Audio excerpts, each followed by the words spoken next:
தற்காலிகமாக நிறுத்தி வைக்கப்படும் வாக்கு எண்ணிக்கை. பாஜகவின் சதி அம்பலம். வாங்க அது என்ன தகவல்னு தொடர்ச்சியாக இந்த வீடியோவில் பார்ப்போம். நாடு முழுவதும் 7 கட்டங்களாக நாடாளுமன்ற மக்களவைத் தேர்தல் நடைபெறுகிறது. இதில் 4 கட்ட தேர்தல்கள் நடந்து முடிந்துள்ளன. பல மாநில தேர்தலின் போது பல்வேறு குளறுபடிகள் நடந்ததாக குற்றச்சாட்டு வந்துள்ளது. அதே வேளையில் தேர்தல் ஆணையத்தின் செயல்பாட்டிலும் நம்பகத்தன்மை இல்லை என்று விமர்சிக்கப்பட்டது. குறிப்பாக தேர்தல் அறிவிக்கப்பட்டதிலிருந்தே இந்தியா கூட்டணி கட்சி தலைவர்கள் வேட்பாளர்கள் மட்டும் குறிவைத்து இடையூறு ஏற்படுத்தும் வகையில் தேர்தல் ஆணையம் நடந்து கொள்வதாக கூறப்படுகிறது. இது ஒருபுறம் இருக்க, வாக்குப்பதிவு விவரங்களை வெளியிடுவதிலும் பல்வேறு குளறுபடிகள் அரங்கேறியுள்ளன. குறிப்பாக முதல் கட்ட 2ஆம் கட்ட வாக்குப்பதிவு முடிந்த பின்னர் வாக்குப்பதிவு சதவீதங்களை உடனடியாக வெளியிடாமல் இழுத்தடித்த தேர்தல் ஆணையம் முதலில் ஒரு புள்ளி விவரத்தையும் பின்னர் ஒரு புள்ளி விவரத்தையும் வெளியிட்டது. அதன்படி திரிபுரா மாநிலத்தில் 100% மேல் வாக்குப்பதிவுகள் பதிவாகி இருந்தது.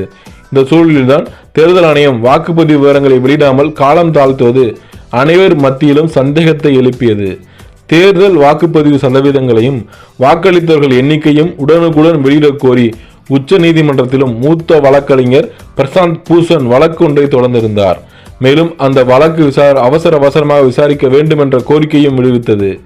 தேர்தல் ஆணையம் தனது கருத்தை உடனடியாக தெரிவிக்க வேண்டும் என்று உச்சநீதிமன்றமும் உத்தரவிட்டிருந்தது. இந்த நிலையில் சமீபத்தில் தேர்தல் ஆணையம் வெளியிட்ட புதிய சதவீத கணக்குகளின்படி வாக்கு அளித்தவர்களின் எண்ணிக்கை திடீரென்று 1 கோடி உயர்ந்துள்ளது. 4ஆம் கட்ட தேர்தல் வாக்குப்பதிவின் போது தேர்தல் ஆணையம் முதலில் 65.4% வாக்குகள் பதிவானதாக தெரிவித்தது.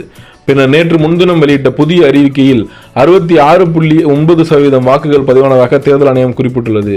இந்த கணக்குகளின்படி 1 கோடி வாக்குகள் அதிகரிப்பது தெரிய வந்துள்ளது. அதாவது சராசரியாக தொகுதிக்கு 28,000 வாக்குகள் உயர்ந்துள்ளது. இதனை ஆய்வு செய்ததில் முதற்கட்ட வாக்குப்பதிவில் 18 லட்சம் வாக்குகளும், 2ஆம் கட்டத்தில் 32 லட்சம் வாக்குகளும், 3ஆம் கட்டத்தில் 22 லட்சம் வாக்குகளும், 4ஆம் கட்டத்தில் 34 லட்சம் வாக்குகளும் உயர்ந்துள்ளதாக தெரிவித்துள்ளன.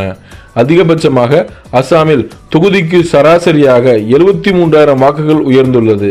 ஆந்திர பிரதேசத்தில் தொகுதிக்கு 69,000 வாக்குகள் உயர்ந்துள்ளது. கேரளாவில் தொகுதிக்கு 57% வாக்குகளும், கர்நாடகாவில் 51% வாக்குகளும், மகாராஷ்டிராவில் 48,000 வாக்குகளும் ஒவ்வொரு தொகுதிக்கும் சராசரியாக உயர்ந்துள்ளது.